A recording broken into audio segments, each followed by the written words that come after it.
Assalamualaikum warahmatullahi wabarakatuh. Perkenalkan nami Abdi Dita Pratiwi, Abdi di kelas 11 IPS 2. Jadi Abdi bade mancakeun biografi lengkap Insinyur Soekarno. Biografi lengkap Insinyur Soekarno. Soekarno dilahirkan dari pasangan Raden Sukemi Sosrodihardjo dan Ida Ayu Nyoman Rai di Surabaya pada tanggal 6 Juni 1901 dengan nama asli Kusno Sosrodihardjo. Namun, karena sering sakit, orang tuanya mengganti nama menjadi Soekarno. Ayah dan ibu beliau bertemu di Bali ketika ayahnya menjadi guru di Bali, dan ibunya merupakan bangsawan di Bali. Soekarno memiliki saudara kandung perempuan bernama Sukarmini. Masa kecil Soekarno. Tentang masa kecil Presiden Soekarno. Beliau hanya sedikit menghabiskan masa kecil bersama orang tuanya di Blitar. Hingga kemudian beliau tinggal bersama kakeknya bernama Raden Harjoko di Tulung Agung, Jawa Timur. Di sana beliau sempat bersekolah walaupun tidak sampai selesai karena beliau ikut dengan orang tuanya pindah ke Mojokerto. Pendidikan Soekarno. Di Mojokerto ayahnya memasukkan beliau di sekolah yang dengan tempat ayahnya menjadi guru. Namun, pada tahun 1911, ayahnya memindahkannya sekolah ke ELS atau Europese Lager School untuk lebih mudah masuk ke HBS atau Hoger Burger School di Surabaya. Setelah tamat dan bersekolah di HBS tahun 1915, Soekarno kemudian tinggal di rumah Haji Omar Said Cokroaminoto atau HIOS Cokroaminoto yang merupakan kawan dari ayah Soekarno yang dikenal sebagai pendiri dari Serikat Islam atau SI.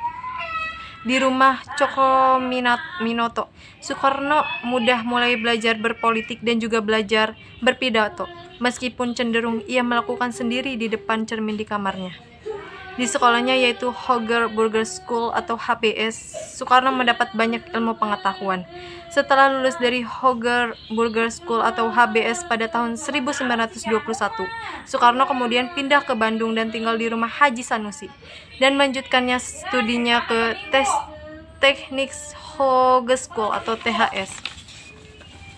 Jurusan Teknik Sipil yang sekarang menjadi ITB dan lulus pada tanggal 25 Mei 1926 dengan gelar Insinyur. Perjuangan Insinyur Soekarno.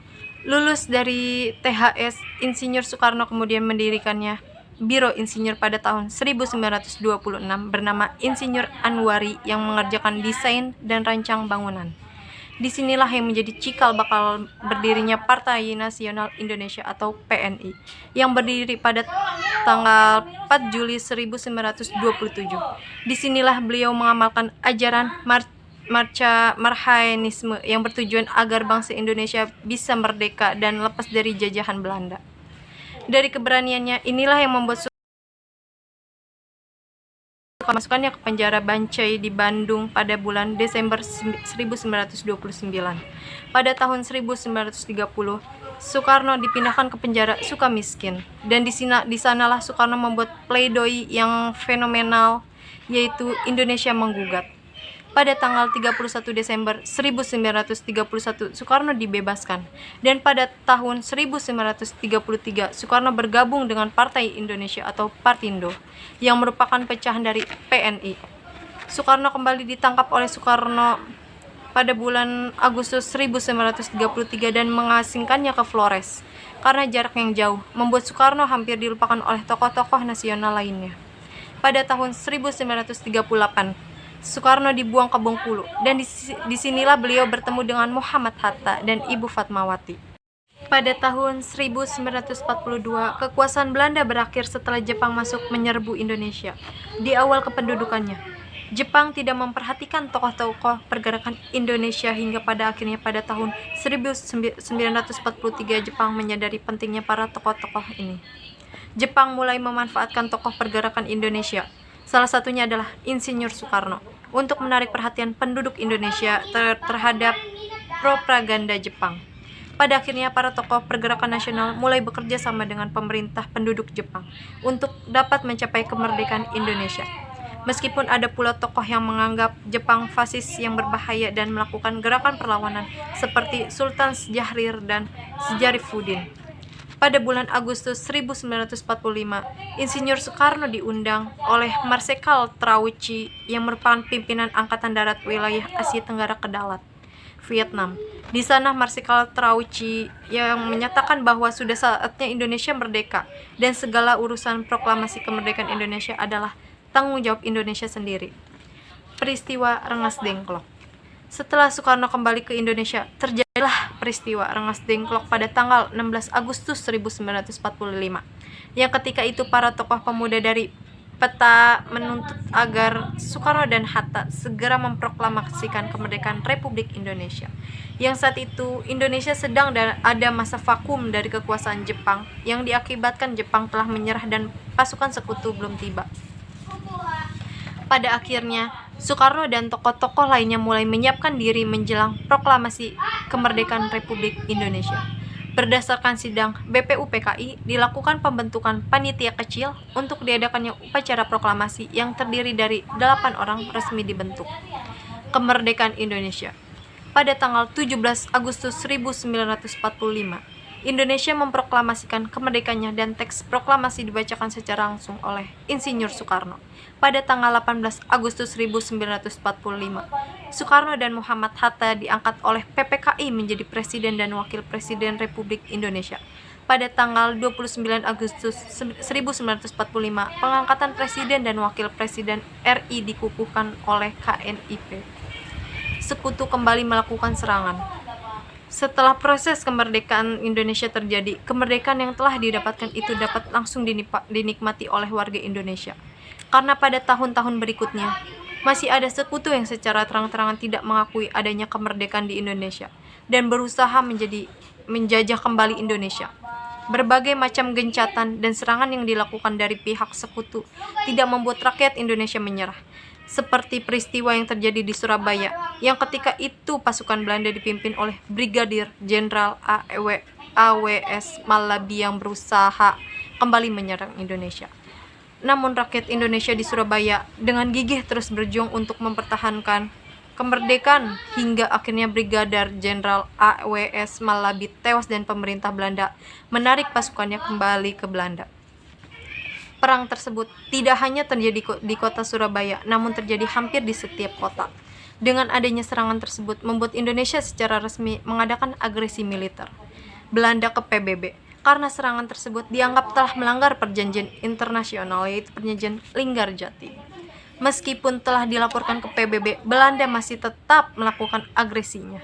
Hingga pada akhirnya atas permintaan India dan Australia pada 31 Juli 1947, masalah agresi militer yang dilancarkan oleh Belanda dimasukkan dalam agenda rapat Dewan Keamanan PBB. Dan akhirnya dikeluarkanlah resolusi nomor 27 tanggal 1 Agustus 1947 yang isinya menyerukan agar konflik bersenjata dihentikan. Dan atas tekanan dari Dewan Keamanan PBB, pada tanggal 15 Agustus 1947, pemerintah Belanda menyatakan menerima resolusi dan akan menghentikan pertempuran. Setelah pengakuan kedaulatan dari pemerintah Belanda, Presiden Soekarno dan Muhammad Hatta kembali diangkat menjadi Presiden dan Wakil Presiden Republik Indonesia Serikat. Dan karena adanya tuntutan dari seluruh rakyat Indonesia yang ingin kembali negara kesatuan, maka pada tanggal 17 Agustus 1950, RIS diubah kembali menjadi Republik Indonesia di mana Insinyur Soekarno dan Muhammad Hatta masih menjadi dirinya. Terjadinya pemberontakan G30 SPKI. Pada tahun 1960 terjadilah pergolakan politik yang amat hebat terjadi di Indonesia, yaitu adanya pemberontakan G30 SPKI yang melahirkan krisis politik di Indonesia. Hingga masa dari kami atau Kesatuan Aksi Mahasiswa Indonesia dan KAPI atau Kesatuan Aksi Pelajar Indonesia melakukan aksi demonstrasi dan menyampaikan tuntutan rakyat atau Tritura, yang salah satu isinya meminta agar PKI dibubarkan. Namun Presiden Soekarno menolak untuk membubarkan PKI karena menilai bahwa tindakan tersebut bertentangan dengan pandangan nasional, agama, dan komunisme. Karena sikapnya tersebut akhirnya melemahkan posisinya dalam dunia politik. 5 bulan setelah peristiwa tersebut dikeluarkanlah Surat Perintah 11 Maret atau Super Semar yang ditandatangani oleh Soekarno yang isinya berupa perintah kepada Letnan Jenderal Soeharto untuk mengambil tindakan yang perlu digunakan untuk menjaga keamanan pemerintah dan keselamatan pribadi. Surat perintah tersebut digunakan oleh Soeharto yang saat itu menjadi Panglima Angkatan Darat untuk membubarkan PKI dan menyatakan sebagai organisasi terlarang. MPRS pun mengeluarkan 2 ketetapannya, yaitu TAP No. IX atau 1966 tentang pengukuhan Super Semar menjadi TAP MPRS dan TAP No. XV atau 1966 yang memberikan jaminan kepada Soeharto sebagai pemegang Super Semar untuk setiap saat bisa menjadi presiden apabila presiden sebelumnya berhalangan. Pada hari Minggu tanggal 21 Juni 1970, Presiden Soekarno membacakan pidatonya yang isinya mempertanggungjawabkan atas sikapnya terhadap peristiwa G30S, dan pidatonya ditolak oleh MPRS hingga akhirnya pada tanggal 20 Februari 1967 Insinyur Soekarno menandatangani surat pernyataan penyerahan kekuasaan di Istana Merdeka. Wafatnya Insinyur Soekarno.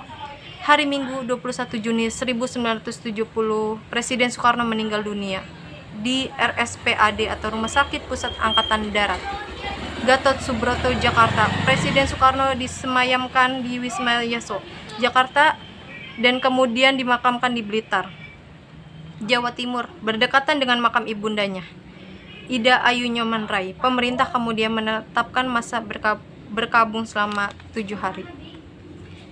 Sekian biografi lengkap tentang Insinyur Soekarno. Kurang lebihnya mohon maaf. Wassalamualaikum warahmatullahi wabarakatuh.